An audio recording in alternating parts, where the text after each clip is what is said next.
Humigit kumulang sa 430 grams ng hininalang shabu ang nasamsam ng mga operatiba ng Station Drug Enforcement Unit sa pangunguna ni Police Lieutenant Kint Talastas kasama ang mga tauhan ng SWAT sa pamumuno ni Police Lieutenant Rostom Nanyola sa sinagawang bypass operation kagabi sa Road 14, Barangay New Lower Bicutan, Taguig City. Kinilala ni Police Colonel Robert Baisa, hepe ng Taguig City Police Station, ang suspect na si Alonto Aminula Kasim, 27 taong gulang, residente sa nasabing lugar.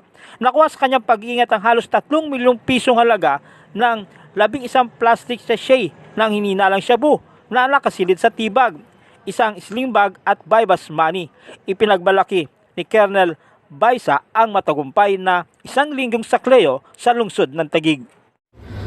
Arestado ang isang security guard sa kasong paglabag sa RA 9165 at RA 10591 sa paghaan ng warrant of arrest ng Taguig City Police Station nito lamang Huwebes.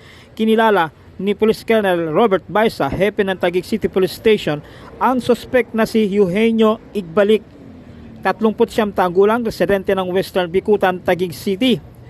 Ayon sa pulisya, bandang alas 8 ng umaga, naaresto si Igbalik sa Sitio Ato Site, Zone 7B, Barangay Western Bicutan, Taguig City, ng mga tauhan ng Substation 2 sa panguna ni Police Major Jonathan Manguhan.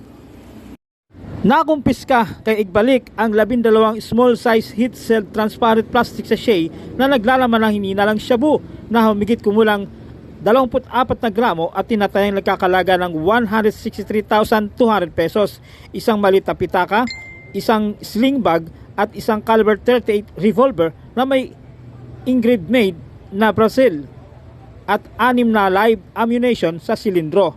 Arestado ang isang ginang sa lungsod ng Taguig matapos na mahulihan ng pinaghihinalaang shabu.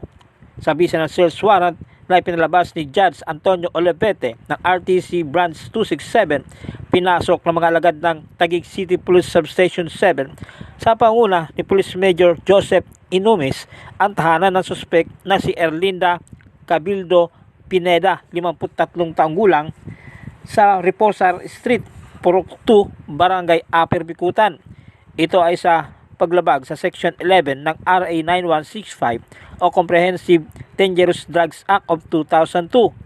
Kasama ang kinatawan ng barangay, hinalughog ng mga otoridad ang tahanan ng suspect na nagresulta sa pagkakumpiska ng 7 plastic sachet ng hininalang shabu na nagkakalaga ng halos 270,000 pesos. Arestado ang isang lalaki sa kanyang bahay sa Barangay Ususan, Taguig City. Armado ng search warrant, ginalugad ng mga otoridad ang bahay ng suspect at natagpuan sa kanyang kwarto ang isang 38 caliber na may bala at isang granada na mariin itinanggi na pag-aari niya. Kinilala ng pulisya ang suspect na si Arnaldo Acar Lagun, residente ng Blue Marlin Street, Barangay Ususan, Taguig City. Ayon sa Substation 4 Commander na si Police Major Jonathan Aribe, matagal nang binabantayan ang galaw ng suspect na naharap sa illegal possession of firearm and ammunitions. Ako si Nolan Ariola, nag-uulat para sa DCRJ 18 AM, ang Radyo Bandido TV.